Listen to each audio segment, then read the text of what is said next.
Hello friends, welcome to my YouTube channel. आज के video में हम बात करेंगे यहाँ पे जो न्यू वैकेंसी निकल के आई है एनसीईआरटी के तरफ से। यहाँ पे जैसे कि national capital region transport corporation limited तरफ से यहाँ पे वैकेंसी निकल के आई है। रिक्वायरमेंट है यहाँ पे जैसे कि requirement of operation and management staff of on direct requirement basic पे रहेगा। इसका जैसे कि ऑनलाइन एप्लीकेशन स्टार्ट हो जाएगा 24 मार्च 2025 और इसका लास्ट डेट रहेगा जैसे कि 24 अप्रैल 2025 को। इसका जैसे कि बेसिक इन्फॉर्मेशन है दिया हुआ है यहाँ पे। आपका जैसे कि नंबर ऑफ द पोस्ट है क्या है ये दिया हुआ है जैसे कि junior engineer, name of the post junior engineering electrical के लिए यहाँ पे कितना पे लेवल रहेगा, अलग अलग कैटेगरी के हिसाब से ये दिया है। टोटल पोस्ट यहाँ पे 16 है। जूनियर इंजीनियर के लिए यहाँ पे अलग अलग पोस्ट है 16। इसके बाद यहाँ पे जूनियर इंजीनियर के मैकेनिकल के लिए यहाँ पे 3 पोस्ट है। जूनियर इंजीनियर सिविल के लिए यहाँ पे 1 पोस्ट है। यहाँ पे जैसे कि प्रोग्रामिंग एसोसिएटेड 4 पोस्ट है। असिस्टेंट एचआर के लिए 3 पोस्ट है और असिस्टेंट कॉरपोरेट के लिए हॉस्पिटलिटी के 1 पोस्ट है। जूनियर जूनियर मेंटेनर के लिए 18 पोस्ट है। जूनियर मेंटेनर मैकेनिकल के यहाँ पे 10 पोस्ट है। टोटल यहाँ पे 72 पोस्ट है जैसे कि अलग अलग कास्ट कैटेगरी के हिसाब से आपको देखने को मिल जाएगा। इसके बाद यहाँ पे जैसे कि पीडब्ल्यूडी के लिए भी कितना वैकेंसी ये सब दिया हुआ है। इसके बाद यहाँ पे और नीचे स्क्रॉल डाउन करने के बाद यहाँ पे जैसे कि एलिजिबिलिटी दिया हुआ है। एलिजिबिलिटी क्राइटेरिया जैसे कि यहाँ पे जो क्वालिफिकेशन है यहाँ पे रिक्वायर्ड जैसे कि जूनियर इंजीनियर इलेक्ट्रिकल के लिए यहाँ पे मैक्सिमम आपका एज 25 होना चाहिए। रिक्वायर्ड क्वालिफिकेशन फुल टाइम में आपका रेगुलर कोर्स रहेगा। 3 year diploma in electrical engineering में आपका होना चाहिए। अलग अलग पोस्ट के अलग अलग कैटेगरी के हिसाब से यहाँ पे दिया हुआ है। जैसे कि यहाँ पे आपका अलग अलग यहाँ पे अगर आप जूनियर इंजीनियरिंग कर रहे हो जैसे कि 3 साल आपको डिप्लोमा होना चाहिए इलेक्ट्रॉनिक इंजीनियरिंग में। इंजीनियर जूनियर इंजीनियर मैकेनिकल में तो मैकेनिकल इंजीनियरिंग 3 ईयर डिप्लोमा होना चाहिए। जूनियर इंजीनियर सिविल के लिए 3 साल डिप्लोमा होना चाहिए सिविल इंजीनियरिंग में। प्रोग्राम एसोसिएटेड में यहाँ पे 3 year diploma in computer science IT BCA और बीएससी कंप्यूटर साइंस और बीएससी आईटी होना चाहिए। असिस्टेंट एचआर में यहाँ पे जैसे कि 3 ईयर ग्रेजुएशन होना चाहिए इन बीबीए में और बीबीएम में। असिस्टेंट कॉरपोरेट हॉस्पिटैलिटी यहाँ पे ग्रेजुएट इन होटल मैनेजमेंट और इक्विवेलेंट आपका रहना चाहिए। अलग अलग पोस्ट अलग अलग क्वालिफिकेशन आपको दिया हुआ है। यहाँ पे एज रिलैक्सेशन कितना रहेगा ये सब भी दिया हुआ है। जो भी इम्पोर्टेंट डेट है मैंने आपको बता दिया है और आपको डिस्क्रिप्शन में इसका लिंक पीडीएफ लिंक मिल जाएगा और फॉर्म अप्लाई लिंक भी मिल जाएगा। जैसे आप लिंक पे क्लिक करेंगे आपको ऐसा इंटरफेस देखने को मिल जाएगा। इसके बाद यहाँ पे आपको जैसे कि स्टेप बाय स्टेप कैसे फॉर्म फिलअप करते हैं ये सब दिया रहेगा। ये सब एक बार अच्छे से रीड कर लेना। रीड करने के बाद यहाँ पे आपको न्यू रजिस्ट्रेशन पे आपको क्लिक करना रहेगा। जैसे आप इस पर क्लिक करते हो यहाँ पे आपको personal detail qualification detail document upload और पेमेंट करना रहेगा। 4 स्टेप है आपको ये अपलोड करना रहेगा। एकदम आपको नीचे आ जाने का। इसके बाद आई डिक्लेयर पे क्लिक करने का। इसके बाद स्टार्ट एप्लीकेशन फॉर्म पे क्लिक करना। जैसे आप इसमें क्लिक करते हैं आपका जैसे कि थोड़ा सा लोडिंग लेगा जैसे कि पर्सनल डिटेल आपको फिलअप करना रहेगा। यहाँ पे मोबाइल नंबर अपना डालना। मोबाइल नंबर पे यहाँ पे सेंड ओटीपी पे क्लिक करना। आपके मोबाइल पे एक ओटीपी आया रहेगा। उस ओटीपी यहाँ पे फिलअप करके सबमिट पे क्लिक करना। सबमिट करने के बाद यहाँ पे आपको फिर ईमेल आईडी आपको फिलअप करना रहेगा। फिर सेंड ओटीपी पे क्लिक करना। आपका ईमेल आईडी पे एक ओटीपी आएगा उस पर ओटीपी फिलअप कर देना यहाँ पे। जैसे यहाँ पे आपका सबमिट हो जाएगा यहाँ पे आपका जैसे कि पर्सनल डिटेल फिलअप करना रहेगा। यहाँ पे जैसे कि कैंडिडेट का फर्स्ट नेम लिखना, कैंडिडेट का मिडिल नेम लिखना, कैंडिडेट का लास्ट नेम लिखना। इसके बाद कैंडिडेट का मिडिल नेम नहीं रहेगा तो यहाँ पे कैंडिडेट का लास्ट नेम लिखना। इसके बाद यहाँ पे कैंडिडेट का फादर नेम लिखना, मदर नेम लिखना और यहाँ पे कैंडिडेट का जैसे कि जेंडर सिलेक्ट करना। यहाँ पे पोस्ट जिस पोस्ट आप अप्लाई कर रहे हो उसका क्वालिफिकेशन आपके पास रहना चाहिए। आपका मोबाइल नंबर और पर्सनल डिटेल में अपना नाम, मोबाइल पापा का नाम, मम्मी का नाम, इसके बाद अपना नेशनलिटी, इसके बाद यहाँ पे आपको मोबाइल नंबर, ईमेल आईडी देखने को मिलेगा। इसके बाद यहाँ पे नेशनलिटी इंडियन सिलेक्ट करना, कैटेगरी सिलेक्ट करना जनरल। जो भी आप जो जिस भी पोस्ट के आप आवेदन कर रहे हो वहाँ पे आपको आपके कास्ट के हिसाब से जैसे कि देखने को मिलेगा कौन सा पोस्ट खाली है। नोटिफिकेशन में एक बार अच्छे से रीड कर लेने का है। अगर आप एक्स सर्विस मैन हैं तो यस पे क्लिक करना।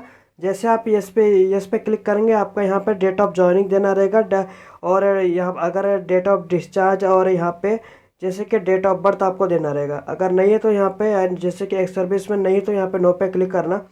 जैसे आप नो पे क्लिक करते हो इसके बाद यहाँ पे आपको डेट ऑफ बर्थ फिलअप करना रहेगा। आप अपना डेट ऑफ बर्थ यहाँ पे दे देना।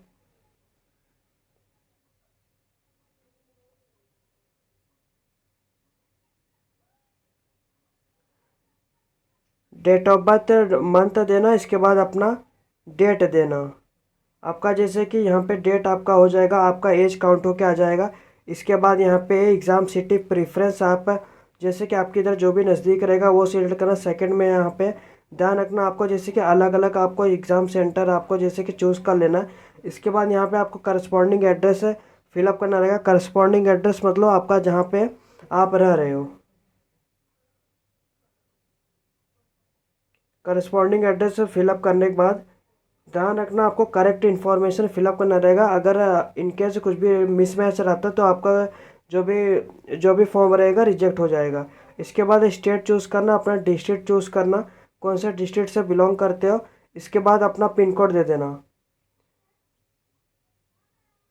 अपना पिन कोड देने के बाद यहाँ पे करस्पॉन्डिंग मतलब जहाँ पे आप रह रहे हो परमानेंट एड्रेस मतलब जो आपके आधार कार्ड पे रहेगा। अगर दोनों अलग अलग रहेगा दोनों अलग अलग फिलअप करना। अगर दोनों सेम रहेगा इस पर टिक करना, आपका ऑटोमेटिक फिल हो जाएगा। इसके बाद जो कैप्चा दिया कैप्चा फिलअप करके इस पर टिक करना। इसके बाद सबमिट पे क्लिक करना। इसके बाद आपका जैसे सबमिट पे क्लिक करने के बाद आपका एक बार प्रीव्यू ऑप्शन ऑन हो जाएगा। आपने क्या क्या इन्फॉर्मेशन फिलअप किया है एक बार अच्छे से देख लेना। अगर आपको कुछ भी स्पेलिंग कुछ भी गलती हुआ रहेगा ये एडिट डिटेल पे क्लिक करके आप एडिट कर देना। अगर आपका सब सही रहेगा यहाँ पे कंफर्म डिटेल पे क्लिक करना। जैसे आप कंफर्म डिटेल पे क्लिक करते हो यहाँ पे फर्स्ट आपका जैसे कि वेब रजिस्ट्रेशन फॉर्म यहाँ पे कंप्लीट हो जाएगा। इसके नीचे यहाँ पे आपका पूरा नाम आपको देखने को मिल जाएगा। इसके बाद आपको अगर आपको कुछ भी दिक्कत हो रहा है तो हेल्प डेस्क का नंबर है यहाँ पे क्लिक करके आप देख सकते हो। इसके बाद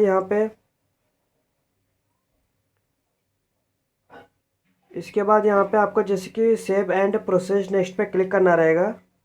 आपका पर्सनल डिटेल यहाँ पे जैसे कि कंप्लीट हो जाएगा। इसके बाद यहाँ पे क्वालिफिकेशन डिटेल यहाँ पे आपको फिलअप करना रहेगा।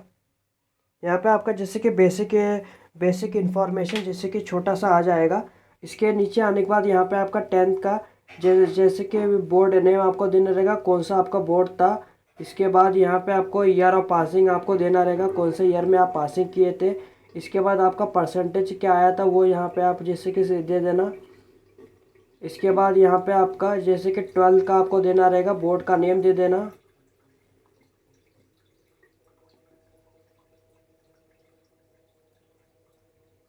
ट्वेल्थ का बोर्ड देने के बाद यहाँ पे आपको जैसे कि ईयर सिलेक्ट करना, कौन से ईयर में पासिंग किए थे और यहाँ पे ओवरऑल परसेंटेज कितना आया था।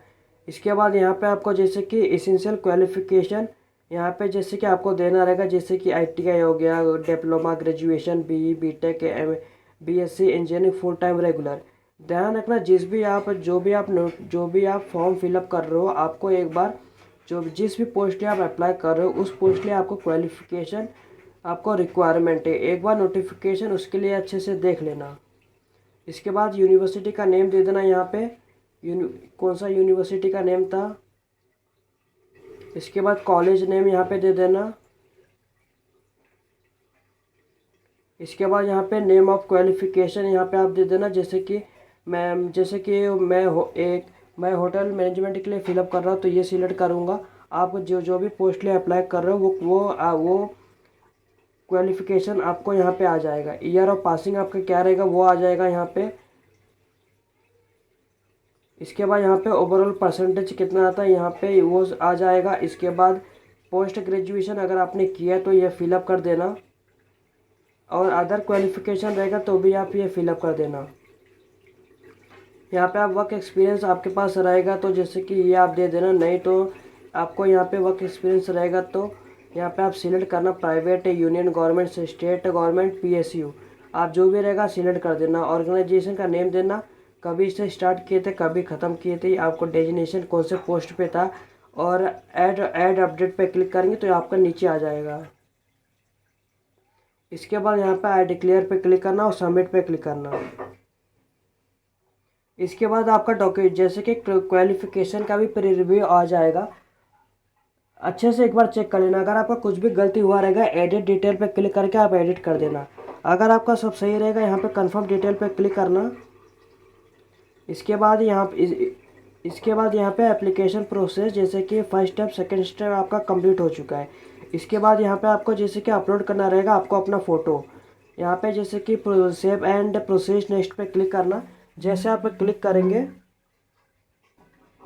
यहाँ पे जैसे आप क्लिक करेंगे, जैसे कि पर्सनल डिटेल, क्वालिफिकेशन डिटेल आपका हो जाएगा। अब इसके बाद डॉक्यूमेंट अपलोड करना रहेगा। यहाँ पे सबका साइज़ दिया है, फ़ोटो और सिग्नेचर का JPG और JPEG के फॉर्म में रहेगा 10 KB से 200 KB के बीच में। इसका डायमेंशन रहेगा 3.5 सेंटीमीटर मल्टीप्लाई 4.5 सेंटीमीटर फ़ोटो का। सिग्नेचर का यहाँ पे 4 KB से 30 KB के बीच में, और 3.5 सेंटीमीटर मल्टीप्लाई 1.5 सेंटीमीटर ये रहेगा। अदर डॉक्यूमेंट के लिए जैसे कि 10 KB से 500 KB के बीच में आपको अपलोड करना रहेगा PDF के फॉर्म में। इसके बाद यहाँ पे आपको पहले जैसे कि फ़ोटो या फ़ोटो अपलोड कर रहे हो तो ये सिलेक्ट करना। इसके बाद फ़ोटो अपलोड कर देना। अगर आपको कुछ भी दिक्कत आता हो तो आपको डिस्क्रिप्शन में इसका छोटा सा लिंक मिलेगा, 4-5 मिनट का वीडियो रहेगा, आप वहाँ से जैसे कि जाके देख सकते हो। जैसे यहाँ पे अपलोड हो जाएगा, यहाँ पे आपका ऐसा आ जाएगा। इसी तरह यहाँ पे सेकंड में आप सिग्नेचर सिलेक्ट करना, सिग्नेचर अपलोड कर देना। सिग्नेचर भी अपलोड हो जाएगा। इसके बाद यहाँ पे आपको सिलेक्ट करना रहेगा 10th का सर्टिफिकेट। इसी तरह आप यहाँ पे 10th 12th essential qualification certificate, work experience जो भी आपने फिलअप किया रहेगा वो यहाँ पे अपलोड करना रहेगा। यहाँ पे सब अपलोड हो जाएगा तो यहाँ पे आपको ऐसा आ जाएगा। आप यहाँ पे इसे वेव करके देख भी सकते हो। अगर आपको कुछ डिलीट करना रहेगा यहाँ से डिलीट कर सकेंगे। इसके बाद इस पर क्लिक करना। इसके बाद आपको सबमिट पे क्लिक करना रहेगा। जैसे यहाँ पे आपको सबमिट पे क्लिक करेंगे, यहाँ पे आपका अपलोड डॉक्यूमेंट अपलोड हो जाएगा। लास्ट यहाँ पे पेमेंट आ जाएगा। अलग अलग कास्ट कैटेगरी के हिसाब से यहाँ पे आपको पेमेंट आपको देखने को मिल जाएगा। इसके बाद यहाँ पे CC रेवेन्यू पे क्लिक करना, इस पर क्लिक करना। इसके बाद प्रोसेस्ड फॉर पेमेंट पे क्लिक करना। जो यहाँ पे प्रिंट फॉर्म दिया हुआ है, आप पेमेंट करने के बाद वहाँ पे प्रिंट आप निकाल पाएंगे। यहाँ पे आप ट्रांजेक्शन जैसे कि आ जाएगा, यहाँ पे आपका सब मोबाइल नंबर सब आ जाएगा। इसके बाद UPI द्वारा net banking, debit card, credit card आसानी से आप पेमेंट कर पाएंगे। अगर आपको कुछ दिक्कत आता है कमेंट में पूछ लेना, विद इन फ्यू आवर मैं आपको पूरी कोशिश करूँगा रिप्लाई करने की।